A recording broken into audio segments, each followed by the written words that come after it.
ભરૂચ જિલ્લા કલેક્ટર કચેરી ખાતે ભરૂચ જિલ્લા આમ આદમી પાર્ટીના પ્રમુખ પિયુષ પટેલ સહિતના આગેવાનોએ જિલ્લા કલેક્ટરને એક આવેદનપત્ર સુપરત કર્યું હતું, જેમાં જણાવ્યા અનુસાર મધ્યમ અને ગરીબ વર્ગની પ્રગતિ માટે શિક્ષણથી મોટું કોઈ સાધન હોતું નથી। દેશમાં તમામ વાલીઓ પોતાના બાળકો સારું અને ઉચ્ચ શિક્ષણ મેળવે તેવી આશા રાખતા હોય છે, પરંતુ સરકારી કોલેજોની સંખ્યા જરૂરિયાતના પ્રમાણમાં અત્યંત ઓછી સાથે સરકારી કોલેજોની સંખ્યા કે સીટો વધતી નથી, કારણ કે ખાનગી કોલેજો દ્વારા લેવાતી લાખો કરોડોની ફીથી નેતાઓ અને સંચાલકોના ઘર ચાલે છે। સરકારી કોલેજમાં એડમિશન મેળવવા માટે વિદ્યાર્થીઓ દિવસ રાત તનતોડ મહેનત કરે છે અને વાલીઓ કોચિંગ સેન્ટરોમાં મસમોટી ફી ભરે છે।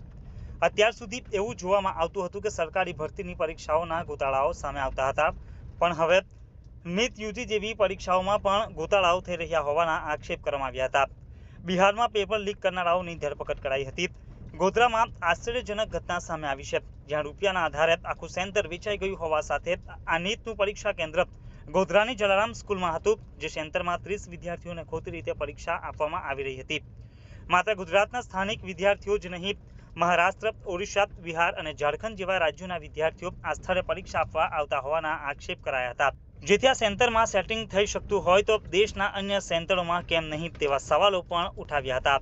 એનટીએ દ્વારા લેવામાં આવતી પરીક્ષાઓમાં ગેરરીતિ અને ટેકનિકલ ખામી કાઢી કેન્દ્ર બદલી નાખવા જેવી ગંભીર બેદરકારી સામે આવી છે, ત્યારે આવી સંસ્થાઓને રદ કરી અન્ય સંસ્થાને પરીક્ષાનું આયોજન આપવા સાથે નીટની પરીક્ષા ફરીથી લેવામાં આવે અને નીટ પરીક્ષામાં ગોટાળાના દોષિતો સામે કડક કાર્યવાહી કરવામાં આવે તેવી માંગ કરવામાં આવી હતી। ભરૂચ જિલ્લા આમ આદમી પાર્ટી દ્વારા આજરોજ 11 વાગ્યે જિલ્લા કલેક્ટર કચેરી ખાતે આવેદનપત્ર સુપરત કરાયું હતું। આપણે સૌ અવારનવાર જોતા આવ્યા છે કે જ્યારે મધ્યમ વર્ગના બાળકો ખૂબ મહેનત કરે છે, એમના માતા પિતા જ્યારે મહેનત મજૂરી કરી અને ફી ભરી ટ્યુશનો રખાવી અને જ્યારે ગવર્મેન્ટ સરકારી જ્યારે એક્ઝામોની જ્યારે તૈયારીઓ કરતા હોય છે, ત્યારે આ ભાજપની સરકારના રાજની અંદર વર્ષોથી પેપર ફૂટતા આવ્યા છે।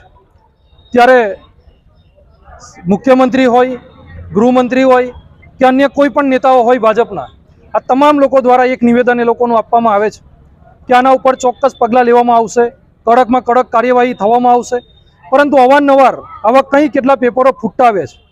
એવી જ રીતે તાજેતરમાં નીટની એક્ઝામની અંદર જે 720માંથી 720 જેને રેન્ક મેળવ્યા એવા એક જ યુનિવર્સિટીના બાળકોને જ્યારે સ્પષ્ટપણે આપણે જોઈએ છે કે આ તમામ જેની અંદર ગુનેગારોને પકડી લેવામાં આવે છે, પરંતુ આજ દિન સુધી એની પર કોઈ કડક કાર્યવાહી થશે કે નહીં એ કેમ?